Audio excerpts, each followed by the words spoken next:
하나님의 말씀을 배운다는 것은 참으로 큰 축복입니다. 진리를 배운다는 것이기에 그렇습니다. 본문의 문맥을 배운다는 것도 귀한 일이지만 전체적으로 마치 뼈대를 세우는 교리를 배우는 것도 매우 중요합니다.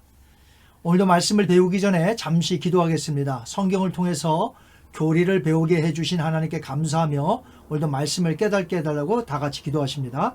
거룩하신 아버지 하나님, 성경 말씀을 배울 수 있는 시간을 주심을 감사하며 본문 텍스트뿐만 아니라 교리를 배울 수 있도록 은혜 주심을 감사합니다. 오늘도 깨달음을 주셔서 말씀에 큰 은혜가 되게 하옵소서. 예수님의 이름으로 기도하옵나이다. 아멘.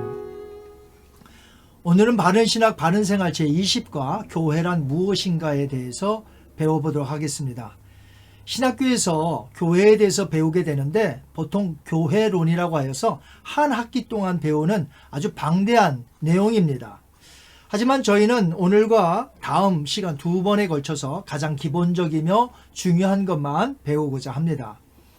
구원론은 그리스도로 말미암아 이루어진 그 구속의 역사가 성령을 통하여 각 개인에게 적용되는 과정이라면, 이 교회론은 그러한 성령의 역사를 통하여 구속받은 사람들의 모임에 관한 설명입니다.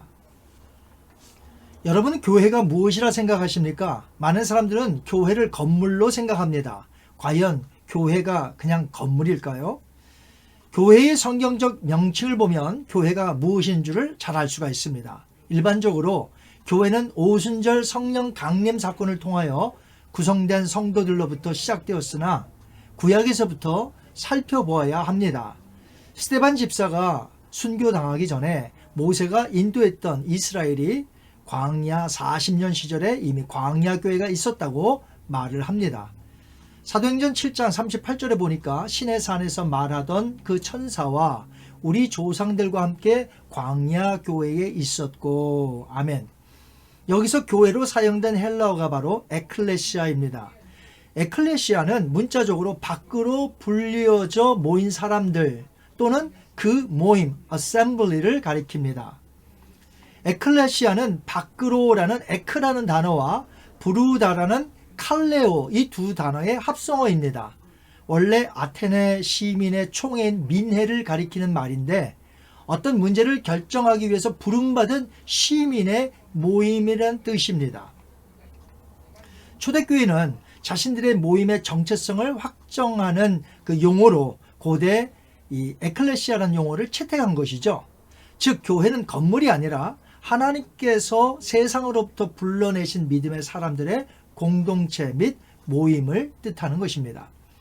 구약에서 사용하였던 히브리어 카할이라는 단어도 보면 회중, 집회라는 뜻이 있는데 본래 불러 모으다라는 의미의 동사에서 카할이라는 명사가 나온 것입니다. 또한 구약에서 에다라는 단어가 중요한데 이 뜻도 회중이라는 뜻도 있고요. 또한 지정하다, 지정한 장소에 모이다라는 뜻을 가진 히브리어 동사 야드에서 유래되었습니다. 그러니까 지정된 장소에 특별히 지명되어 모인 사람들의 모임을 가리킵니다. 따라서 에다란 이 용어는 교회가 지명된 특별한 사람들의 모임이란 사실과 더불어 모임의 그 장소까지 포함되는 개념임을 알 수 있습니다. 어떤 건물을 의미하는 것이 아니라 광야라면 어떤 지역에서 지정된 장소에서 모인다, 이런 뜻이죠. 모여야 하는데 부름을 받은 자들이 자기 마음대로 아무 데서나 자기 원하는 대로 가서 모이는 것이 아니라 지정된 곳, 그곳으로 가서 모임을 갖는 것이죠. 모세가 어디로 모여라 하면 그곳으로 모이는 것입니다. 그 모임을 이스라엘의 총회라고 하였던 것이죠. 신명기 31장 30절에 보니까 그리고 모세가 이스라엘 총회에 이 노래의 말씀을 끝까지 읽어 들리니라. 물론 지금 유대인들은 자신들의 회당과 기독교인들의 교회를 구분합니다. 그들은 자신들의 모임을 교회라고 말하지 않습니다. 그 이유는 오순절 성령 강림으로 생겨난 나사렛 예수를 따르는 사람들이 세운 것이 교회라고 생각했기 때문이지요. 나사렛 예수를 따르는 자들이 세운 교회는 하나님의 뜻이 아니었다고 그들은 믿었기 때문에 교회는 반드시 없어져야 할 이단으로 봤던 것이죠. 그래서 사울이란 청년이 교회들을 없애려고 그토록 핍박하는데 앞장섰던 것입니다. 사도행전 8장 3절에 보니까 사울이 교회를 잔멸할세 각 집에 들어가 남녀를 끌어다가 옥에 넘기느니라. 하나님의 부름을 받았던 이스라엘 공동체 총회 모임, 즉 광야 교회가 오순절날 세워진 교회의 전신인 것을 사울과 유대인들은 전혀 모른 채 교회를 잔멸하려고 했으니 예수님께서 그와 그들을 그대로 두시겠습니까? 교회를 잔멸하려고 살기가 등등하여서 대제사장의 공문을 받아서 다메섹까지 원정으로 가는 사울에게 예수님은 빛 가운데서 나타나셔서 이렇게 말씀하셨습니다. 사도행전 9장 4절과 5절 보니까 사울아 사울아 너가 어찌하여 나를 박해하느냐 하시거늘 대답하되 주여 누구시니까 이르시되 나는 너가 박해하는 예수라. 사울의 회심을 AD 37년으로 보는데 그렇다면 예수님께서 승천하신 후 약 8년 후에 사울이 빛 가운데서 부활의 예수님을 만난 것이죠.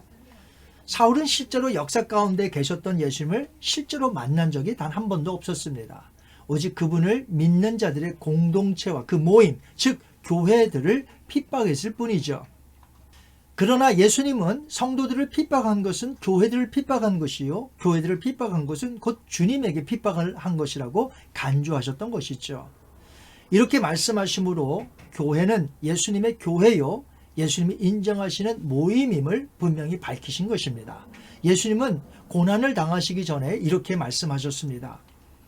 마태복음 16장 18절 말씀해 보니까 또 내가 너에게 이르노니 너는 베드로 페트로스라.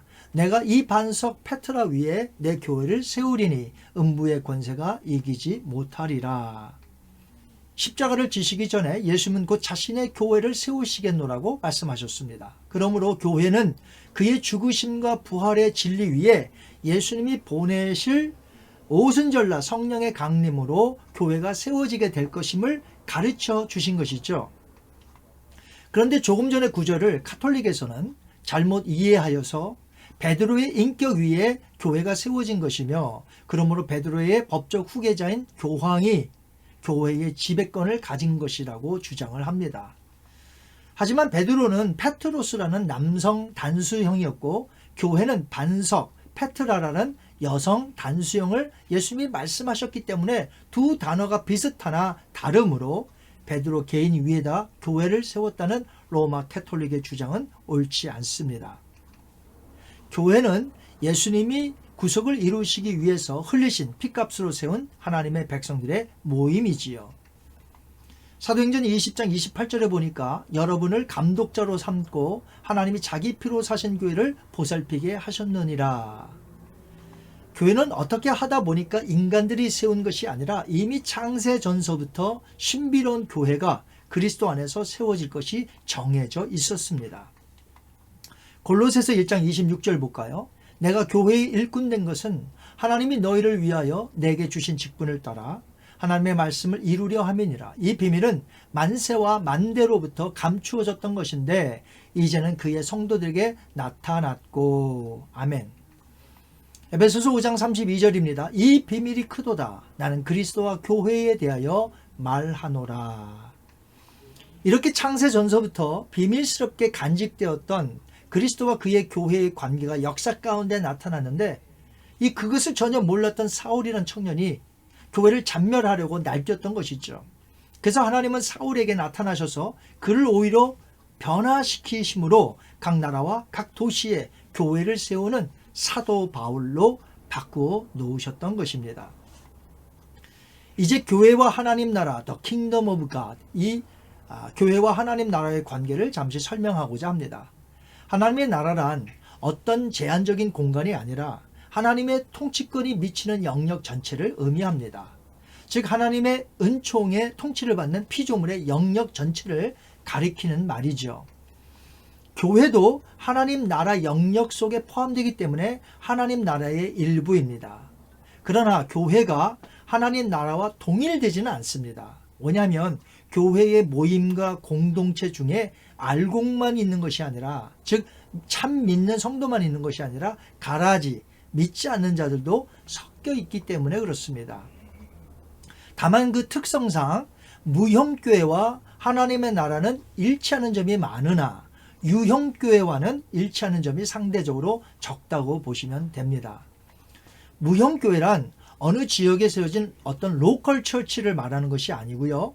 하나님만이 아시는 교회, 즉 이 세상에 있는 모든 교회들이 있으면 거기에 참 신자들이 있죠. 그 신자들로만 모여진 무형교회, 참 신자들로 이루어진 무형교회를 이야기합니다. 이 교회는요, 하나님만이 아시는 교회예요. 사람들은 몰라요. 이 교회는 교파와 교단과 상관없이 거듭난 참 신자들로 구성된 교회입니다. 반면에 유형교회란 눈에 보이는 것처럼 전 세계에 세워진 로컬 철치들을 가리킵니다. 우리 교회도 로컬 철치, 즉 유형교회에 속하죠. 하나님의 은혜로 세워진 교회이며 믿음의 공동체긴 하지만 쭉정이가 얼마든지 섞여 있을 수 있다는 거죠. 모든 유형교회는 교단과 교파로 구성될 수 있습니다. 또한 교회는 전투적인 교회와 승리적인 교회로 구별될 수 있습니다. 이 전투적인 교회란 죄악이 가득한 이 세상에서 흑암의 권세와 영적인 전쟁을 수행하는 교회라 정의할 수 있죠. 그래서 교회는 악과 싸워야 되고 마귀와 싸워야 되고 그런 것입니다. 승리적 교회란 천상의 교회로서 사단과의 영적 전투에서 이미 이긴 상태의 교회를 뜻합니다. 다시 말해서 구원받고 승리를 축하하는 천상의 교회인 것이죠.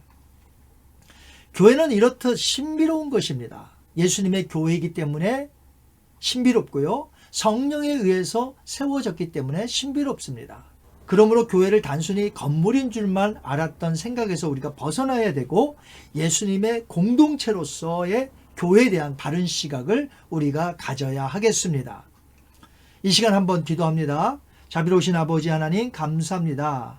교회의 정의에 대해서 배웠습니다. 교회는 건물이 아니라 하나님이 세상으로부터 불러낸 하나님의 믿음의 사람들의 공동체 모임인 것을 깨닫고 우리가 이 땅에서 유형교회로서 전투적이며 또 싸워야 하는 그런 교회임과 동시에 교회는 무형교회와 천상적 교회도 있다는 것을 배웠습니다. 하나님이 신비로운 교회를 깨닫게 해주시니 감사합니다. 교회 더욱더 봉사하며 섬기며 하나님 나라를 위하여 쓰임받게 하옵소서. 감사하며 예수님의 이름으로 기도하옵나이다. 아멘. 다음 시간에는 오늘 다 못 배운 교회란 무엇인가 두 번째 순서에 대해서 배우도록 하겠습니다. 감사합니다. 한 주간도 승리하시기 바랍니다.